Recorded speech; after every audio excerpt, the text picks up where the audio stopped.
নওগাঁর মান্দা উপজেলার কসব ইউনিয়নের চকবালু গ্রামে অসহায় এতিম এক মেয়ের বিয়েতে সার্বিক সহযোগিতা প্রদান করেছে ইকরা সুন্নাহ ফাউন্ডেশন। রবিবার সকাল 11টার দিকে ফাউন্ডেশনের পক্ষ থেকে বিয়ের যাবতীয় চাল, ডাল, তেল, পেঁয়াজ, রসুন সহ নিত্য প্রয়োজনীয় খাদ্যপণ্য এবং আর্থিক সহায়তা প্রদান করা হয়। সহযোগিতা প্রদান করেন ইকরা সুন্নাহ ফাউন্ডেশনের প্রতিষ্ঠাতা ও চেয়ারম্যান সৌদি প্রবাসী আব্দুল মতিন মৃধা।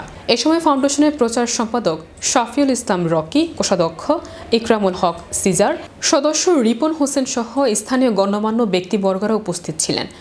আব্দুল মতিন মৃধা বলেন, অসহায় ও দরিদ্র মানুষের পাশে দাঁড়ানোই আমাদের ফাউন্ডেশনের মূল লক্ষ্য।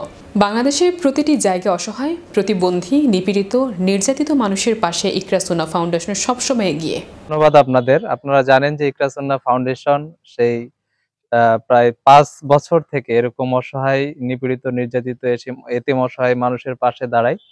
তারই ধারাবাহিকতায় আমরা আজকে প্রোগ্রাম করছি নওগাঁ জেলার মান্দা উপজেলার চকবালু গ্রামে। এই গ্রামে একজন এতিম মেয়ের বিয়ে, এরকম খবর আমাদের কাছে আসে এবং আসার পরে আমরা ইকরা সুন্নাহ ফাউন্ডেশনের পক্ষ থেকে এই আবেদনটি আমলে নিই এবং আমাদের যিনি প্রতিষ্ঠাতা সভাপতি রয়েছে, চেয়ারম্যান আব্দুল মতিন মৃধা, তার সাথে আলোচনা করে আজকে আমাদের এই প্রোগ্রামের যাবতীয় যা যা প্রয়োজন সবকিছু নিয়ে এসেছি এবং এই বিয়েটি পার করার জন্য যা যা প্রয়োজন আমরা তা গ্রহণ করেছি। আশা করি এই আমাদের যে প্রচেষ্টা, এই প্রচেষ্টার মাধ্যমে একটু হলেও এই পরিবারের একটু উপকার হবে। আপনারা সবাই জানেন ইকরা সুন্নাহ ফাউন্ডেশন অসহায় মানুষের দূর প্রান্তে গিয়ে পৌঁছেছে।